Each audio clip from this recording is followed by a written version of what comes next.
नमस्ते। हमारे भारतीय संविधान में ना एक बहुत ही खास अनुच्छेद है। एक ऐसा वादा जो समाज में हर किसी को बराबर का दर्जा देने की बात करता है। जी हाँ, हम बात कर रहे हैं अनुच्छेद 15 की, जिसे हम सब समानता के अधिकार के नाम से जानते हैं। तो चलिए आज इसी को थोड़ा और करीब से समझते हैं कि आखिर ये हमारे लिए क्या मायने रखता है। तो चलिए एक सीधा सा सवाल पूछते हैं। क्या ये सच है कि भारत में किसी भी नागरिक के साथ सिर्फ उसके धर्म, जाति, लिंग या फिर जन्म स्थान के आधार पर भेदभाव करना गैर कानूनी है? सोचिए जरा, क्योंकि इसका जो जवाब है ना, वही अनुच्छेद 15 का पूरा निचोड़ है, उसका सार है। आखिर ये अनुच्छेद 15 है क्या चीज? देखिए, आसान शब्दों में कहें तो ये समानता के अधिकार की एक पक्की गारंटी है।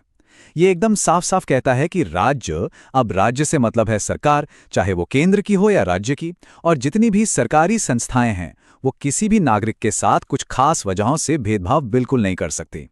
आप कह सकते हैं कि ये हमारे संविधान की नींव का एक बहुत ही मजबूत पत्थर है। तो सवाल उठता है कि वो कौन सी खास वजह हैं, वो कौन से ग्राउंड्स हैं जिन पर भेदभाव करने से साफ मना किया गया है। तो देखिए, ये 5 हैं। पहला, धर्म। दूसरा, वंश। तीसरा, जाति। चौथा, लिंग। और पांचवा, जन्मस्थान। इसका मतलब सीधा सा है, सरकार इनमें से किसी भी एक वजह के आधार पर किसी भी नागरिक के साथ अलग बर्ताव नहीं कर सकती, बिल्कुल नहीं। और पता है, ये बात सिर्फ सरकार तक ही नहीं रुकती। अनुच्छेद 15 इससे भी एक कदम आगे जाता है। ये पक्का करता है कि किसी भी नागरिक को, चाहे वो कोई भी हो, उसे दुकानों में जाने से या किसी रेस्टोरेंट या होटल में या फिर गांव के कुएं, तालाब, सड़कें, मतलब कोई भी सार्वजनिक जगह हो, वहां जाने से सिर्फ इसलिए नहीं रोका जा सकता कि उसकी जाति, धर्म या लिंग कुछ और है। ये सबको, हर किसी को बराबर पहुंच के गारंटी देता है। अब यहां कहानी में एक दिलचस्प मोड़ आता है। देखिए, जहां एक तरफ ये कानून भेदभाव करने से रोकता है, वहीं दूसरी तरफ ये कुछ विशेष प्रावधान यानी स्पेशल प्रोविजंस बनाने की इजाजत भी देता है। अब आप सोचेंगे, ये कैसा विरोधाभास है? पर ऐसा नहीं है। इसका मतलब ये है कि सरकार समाज के उन वर्गों के लिए जो किसी भी वजह से ऐतिहासिक रूप से पीछे रह गए हैं, जैसे कि महिलाएं, बच्चे या सामाजिक और शैक्षिक रूप से पिछड़े वर्ग, जिनमें एससी और एसटी भी आते हैं, उनके भले के लिए, उन्हें आगे बढ़ाने के लिए कुछ खास कदम उठा सकती है। तो ये जो अपवाद है ना, ये दरअसल भेदभाव नहीं है, बल्कि समाज में असली समानता लाने का एक तरीका है। चलिए इसको एक बहुत ही सीधे सादे उदाहरण से समझते हैं।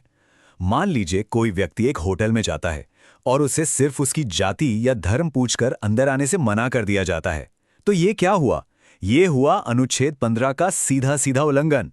बस इसी तरह के उदाहरण हमें साफ दिखाते हैं कि ये कानून सिर्फ किताबों में नहीं है, बल्कि हमारी असल जिंदगी पर कैसे लागू होता है।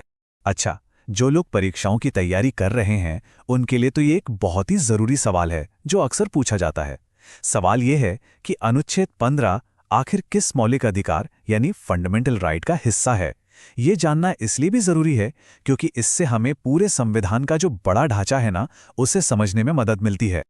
और इसका जवाब बिल्कुल सीधा और साफ है, समानता का अधिकार, द राइट टू इक्वालिटी। अनुच्छेद 15 का पूरा मकसद ही यही है, हर नागरिक के लिए समानता को पक्का करना। इस बात को याद रखना बहुत ही जरूरी है।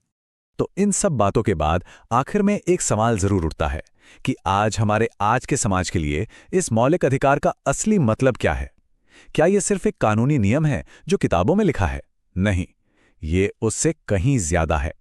ये वादा है, और ये सोचने वाली बात है कि हम सब मिलकर इस वादे को अपनी रोजमर्रा की जिंदगी में कैसे निभा सकते हैं।